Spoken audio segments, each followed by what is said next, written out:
ಅಂಬೇಡ್ಕರ್ ಬಗ್ಗೆ ಅಮಿತ್ ಶಾ ಹೇಳಿಕೆ ಖಂಡಿಸಿ ಇಂದು ಕಾಂಗ್ರೆಸ್ ಪ್ರತಿಭಟನೆ. ಅಮಿತ್ ಶಾ ಬಗ್ಗೆ ಗುಡುಗಿದ ಪ್ರಿಯಾಂಕ್ ಖರ್ಗೆಗೆ ಪ್ರಹ್ಲಾದ್ ಜೋಶಿ ತಿವಿದಿದ್ದು ಹೇಗೆ? ಬಿಜೆಪಿ ಹಾಗೂ ಆರ್ಎಸ್ಎಸ್ ಹುನ್ನಾರದಿಂದ ಹೇಳಿದ್ದಾರೆ ಎಂದ ಹರಿಪ್ರಸಾದ್. ಎಲ್ಲ ಸುದ್ದಿಯನ್ನ ನೋಡೋಣ. ಶಾ ವಿರುದ್ಧ ಕಿಚ್ಚು ನ್ಯೂಸ್ ಟಾಪ್ 9 ನಲ್ಲಿ. ಡಾಕ್ಟರ್ ಅಂಬೇಡ್ಕರ್ ಬಗ್ಗೆ ಕೇಂದ್ರ ಸಚಿವ ಅಮಿತ್ ಶಾ ಹೇಳಿಕೆಗೆ ಕಾಂಗ್ರೆಸ್ ಸಿಡಿದೆದ್ದಿದೆ. ಮೈಸೂರಿನಲ್ಲಿ ಇವತ್ತು ಕಾಂಗ್ರೆಸ್ ನಾಯಕರು ಬೃಹತ್ ಪ್ರತಿಭಟನೆ ನಡೆಸಲಿದ್ದಾರೆ. ಸಚಿವ ಡಾಕ್ಟರ್ ಮಹದೇವಪ್ಪ, ತನ್ವೀರ್ ಸೇಠ್ ನೇತೃತ್ವದಲ್ಲಿ ಪ್ರತಿಭಟನೆ ನಡೆಯಲಿದ್ದು, ಅಮಿತ್ ಶಾ ವಿರುದ್ಧ ಆಕ್ರೋಶ ಹೊರಹಾಕಲಿದ್ದಾರೆ. ಅಂಬೇಡ್ಕರ್ ಬಗ್ಗೆ ಅಮಿತ್ ಶಾ ಹೇಳಿಕೆ ರಾಜಕೀಯ ವಾಗ್ಯುದ್ಧಕ್ಕೆ ಕಾರಣವಾಗಿದೆ. ಅಮಿತ್ ಶಾಗೆ ಹುಚ್ಚು ನಾಯಿ ಕಡಿದಿದೆ ಅಂತ ಪ್ರಿಯಾಂಕ್ ಖರ್ಗೆ ಹೇಳಿದ್ದಾರೆ. ಇದಕ್ಕೆ ಕೇಂದ್ರ ಸಚಿವ ಪ್ರಹ್ಲಾದ್ ಜೋಶಿ ತಿರುಗೇಟು ಕೊಟ್ಟಿದ್ದಾರೆ. ಪ್ರಾಬ್ಲಮ್ ಅಂದ್ರೆ ಇವರ ಆಲೋಚನೆಯಲ್ಲಿ ಅಂಬೇಡ್ಕರ್ ಅವರು ಇಲ್ಲ. ಅದಕ್ಕೆ ಅಮಿತ್ ಶಾ ಅವ್ರಿಗೆ ಹೇಳಿದ್ರೆ ಅವ್ರು ಇದನ್ನ ಖಂಡಿಸ್ತೀನಿ, ಮತ್ತೆ ಅವರಿಗೆ ಹುಚ್ಚನಾಯಿ ಕಡ್ದಿದೆ. ನಿಮ್ಮ ಪ್ರಮುಖರಿಗೆ ಯಾವ ನಾಯಿ ಕಡ್ದಿತ್ತು ಹೇಳ್ರಿ? ಅಂಬೇಡ್ಕರ್ನ ಅಪಮಾನ ಮಾಡಿದಾಗ ಡೆಲ್ಲಿಯಲ್ಲಿ ಅವ್ನ ಅಂತ್ಯಕ್ರಿಯೆಗೆ ಅವಕಾಶ ಕೊಡ್ಲಿಲ್ಲಲ್ಲ, ಯಾವ ನಾಯಿ ಕಡ್ದಿತ್ತು ನಿಮ್ಗೆ? ಅಂಬೇಡ್ಕರ್ ಬಗ್ಗೆ ವಿವಾದಿತ ಹೇಳಿಕೆ ಮುಚ್ಚಿ ಹಾಕೋದಕ್ಕೆ ಸಿಟಿ ರವಿ ಪ್ರಹಸನದ ಕುತಂತ್ರ ಮಾಡ್ತಾ ಇದ್ದಾರೆ ಅಂತ ಮಾಜಿ ಸಂಸದ ಡಿಕೆ ಸುರೇಶ್ ಹೇಳಿದ್ದಾರೆ. ಅವರು ಅಂಬೇಡ್ಕರ್ ಮೇಲಿನ ಹೇಳಿಕೆಯನ್ನ ಮರೆಮಾಚಲಿಕ್ಕೋಸ್ಕರ ಒಂದು ಕುತಂತ್ರವನ್ನ ಭಾರತೀಯ ಜನತಾ ಪಕ್ಷದವರು ಮಾಡ್ತಾ ಇದ್ದಾರೆ. ಕೇಂದ್ರ ಗೃಹ ಸಚಿವ ಅಮಿತ್ ಶಾ ವಿರುದ್ಧ ಕಾಂಗ್ರೆಸ್ ನಾಯಕರು ದಂಡೆತ್ತಿ ಬಂದು ದಾಳಿ ಮಾಡ್ತಾ ಇದ್ದಾರೆ. ಈಗಾಗಲೇ ರಾಜ್ಯದ ಹಲವು ಜಿಲ್ಲೆಗಳಲ್ಲಿ ಪ್ರತಿಭಟಿಸಲಾಗಿದೆ. ಇವತ್ತು ಮೈಸೂರಿನ ಕುರುಬರಹಳ್ಳಿ ವೃತ್ತದಿಂದ ಪ್ರತಿಭಟನಾ ರ್ಯಾಲಿ ನಡೆಸಲಿರುವ ಸಚಿವ ಮಹದೇವಪ್ಪ ಅಂಡ್ ಟೀಮ್ ಸಚಿವ ಸ್ಥಾನದಿಂದ ಅಮಿತ್ ಶಾ ವಜಾಗೊಳಿಸುವಂತೆ ಆಗ್ರಹಿಸಲಿದ್ದಾರೆ.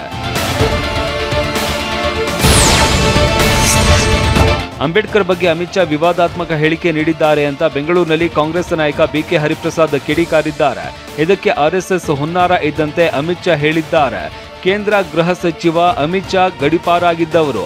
ಪ್ರಧಾನಿ ನರೇಂದ್ರ ಮೋದಿ ಕೂಡ ಅಮಿತ್ ಶಾ ಹೇಳಿಕೆಯನ್ನ ಸಮರ್ಥಿಸಿದ್ದಾರೆ. ಜಿಲ್ಲಾ ಮಟ್ಟದಲ್ಲಿ ಹೋರಾಟ ಹಮ್ಮಿಕೊಳ್ತೇವೆ ಅಂತ ಬಿಕೆ ಹರಿಪ್ರಸಾದ್ ಹೇಳಿದ್ದಾರೆ. ಬರೋ ಈ ವರ್ಷ ಆರ್ಎಸ್ಎಸ್ 100 ವರ್ಷಗಳ ಕಾಲ ಈ ರಾಷ್ಟ್ರದಲ್ಲಿ ಅಸಂಘಟಿತರಾಗಿದ್ದಾರೆ.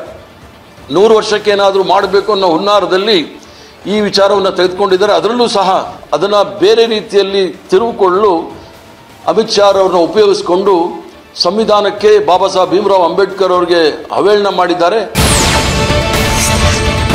ಕೇಂದ್ರ ಗೃಹ ಸಚಿವ ಅಮಿತ್ ಶಾ ವಿವಾದಾತ್ಮಕ ಹೇಳಿಕೆಗೆ ದಲಿತ ಹಾಗೂ ಪ್ರಗತಿಪರ ಸಂಘಟನೆ ಆಕ್ರೋಶ ಹೊರಹಾಕಿದೆ.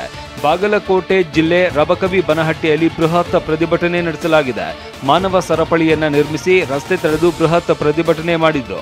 ಅಮಿತ್ ಶಾ ಭಾವಚಿತ್ರಕ್ಕೆ ಬೆಂಕಿ ಹಚ್ಚಿ ಆಕ್ರೋಶ ಹೊರಹಾಕಿದ್ದಾರೆ. ಕೇಂದ್ರ ಸಚಿವ ಅಮಿತ್ ಶಾ ಕೂಡಲೇ ಕ್ಷಮೆ ಯಾಚಿಸಬೇಕು ಅಂತ ಆಗ್ರಹಿಸಿದ್ರು. ಡಾಕ್ಟರ್ ಬಿಆರ್ ಅಂಬೇಡ್ಕರ್ ಕುರಿತು ಅಮಿತ್ ಶಾ ಹೇಳಿಕೆ ದುರಾದೃಷ್ಟಕರ ಅಂತ ಕೋಲಾರದಲ್ಲಿ ಸಚಿವ ಕೆಎಚ್ ಮುನಿಯಪ್ಪ ಬೇಸರ ಹೊರಹಾಕಿದ್ದಾರೆ. ಅಮಿತ್ ಶಾ ಹೇಳಿಕೆಯಿಂದ ದೇಶವನ್ನೇ ಅವಮಾನಿಸಿದಂತಾಗಿದೆ. ದೇಶಕ್ಕೆ ಅಂಬೇಡ್ಕರ್ ಹಾಗೂ ಗಾಂಧೀಜಿ 2 ಕಣ್ಣುಗಳಿದ್ದಂತೆ. ಪಕ್ಷ ಯಾವುದೇ ಇರಲಿ, ಆದರೆ ಅವರ ಟೀಕೆ ಸಹಿಸುವಂತದ್ದಲ್ಲ ಅಂತ ಕಿಡಿಕಾರಿದ್ದಾರೆ. ಬಿಜೆಪಿಯವರು ಆರ್ಎಸ್ಎಸ್ನವರು ವ್ಯಸನಿಗಳು ಮತ್ತು ವಿಕೃತರು ಅಂತ ಬೆಂಗಳೂರಿನಲ್ಲಿ ಕಾಂಗ್ರೆಸ್ ಎಂಎಲ್ಸಿ ಬಿಕೆ ಹರಿಪ್ರಸಾದ್ ವಾಗ್ದಾಳಿ ನಡೆಸಿದ್ದಾರೆ.